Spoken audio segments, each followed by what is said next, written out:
আসসালামু আলাইকুম। কেমন আছেন আমার ভাই বোনেরা? আশা করি ভালো আছেন। আমরাও আল্লাহর রহমতেও আপনাদের দুয়ায় আছি কোনো রকম। আমি আজকে মানকচু আমি ওই দিন কেটে সিদ্ধ দিয়ে ফ্রিজে রেখে দিয়েছিলাম। আজকে ইলিশ মাছের মাথা দিয়ে রান্না করব। ইলিশ মাছ আমি আগ থেকে বেজে রেখে দিয়েছি। এখন একটা কড়াই বসিয়ে তেল দিয়ে দিয়েছি। এখন আমি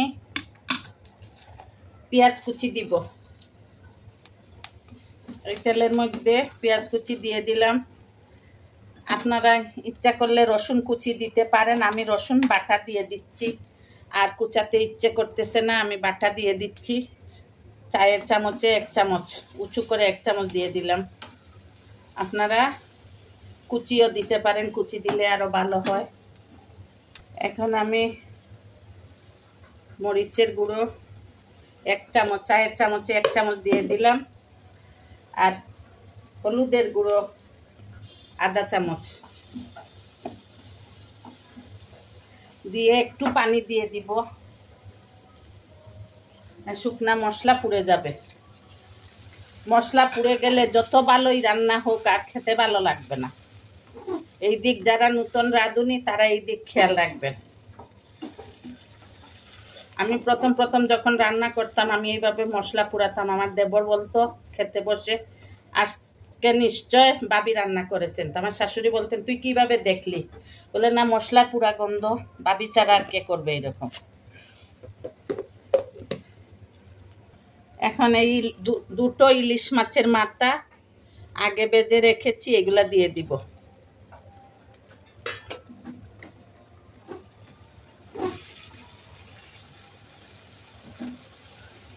একদিন বাজার থেকে আমার হাজবেন্ড মানকচু নিয়ে এসেছিলেন।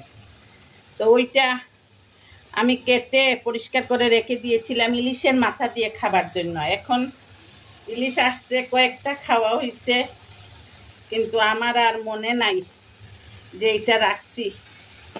সেজন্য এগুলা ওই কচুর দিক, উপরের দিক,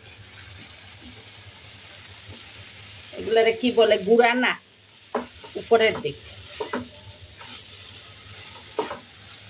লবণ আমি দেই নাই, আমি সিদ্ধ করতে লবণ দিয়েছি, মাছেও লবণ দিয়েছি। আমি আগে দেখব লবণ কতটুকু লাগবে, তারপরে লবণ দিব। হঠাৎ আজকে সকালে স্কুলে এই প্যাকেটটা পাই, বললাম কি এইটার মধ্যে। তারপরে দেখি এইটা তো মানকচুর এই সামনের উপরের দিক।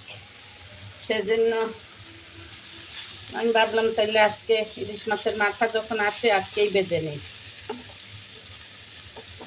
আপনারা লাইফস্টাইল উইথ বউ শাশুড়ির পাশে থাকবেন। আমাদের পেজে আপনারা ফলো দিবেন, লাইক কমেন্ট ও শেয়ার করবেন। আমাদের রান্না কীরকম লাগে আপনাদের কাছে কমেন্টের মাধ্যমে জানাবেন। আর যারা ইউটিউব চ্যানেল এখনও সাবস্ক্রাইব করেননি, অনুরোধ রইল আপনাদের কাছে ইউটিউব চ্যানেলটা একটু সাবস্ক্রাইব করে দিবেন। আর ইউটিউব চ্যানেলের পাশে বেল আইকনটিতে ক্লিক করবেন, যাতে আমাদের রান্নার নোটিফিকেশন আগে আগে আপনাদের কাছে পৌঁছে যায় এবং আপনারা আগে দেখতে পারেন। কষানো হয়ে গিয়েছে, এখন একটু পানি দিব।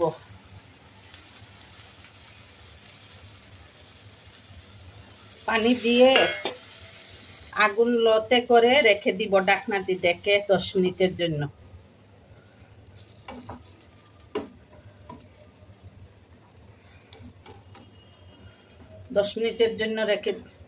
ঢেকে রেখে দিব। কয়েকটা কাঁচামরিচ দিয়ে আবার নেড়ে দিব।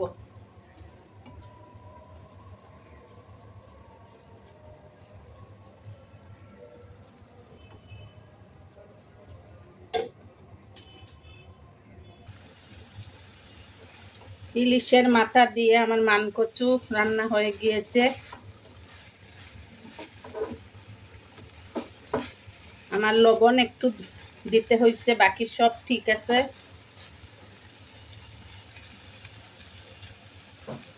যে কোনো কচু ইলিশের মাথা দিয়ে খুব ভালো লাগে।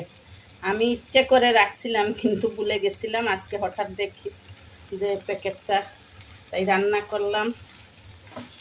আপনারা ভালো থাকবেন, আমাদের জন্য দোয়া করবেন। আর যে কোনো কচু দিয়ে ইলিশের মাথা লেজ এগুলো রান্না করে খাবেন, বিশেষ করে মান কচু খুব ভালো লাগে খেতে। আমাদের জন্য দোয়া করবেন, আপনারাও ভালো থাকবেন। আল্লাহ হাফেজ। আসসালামু আলাইকুম ওয়া রাহমাতুল্লাহি ওয়া বারাকাতুহু।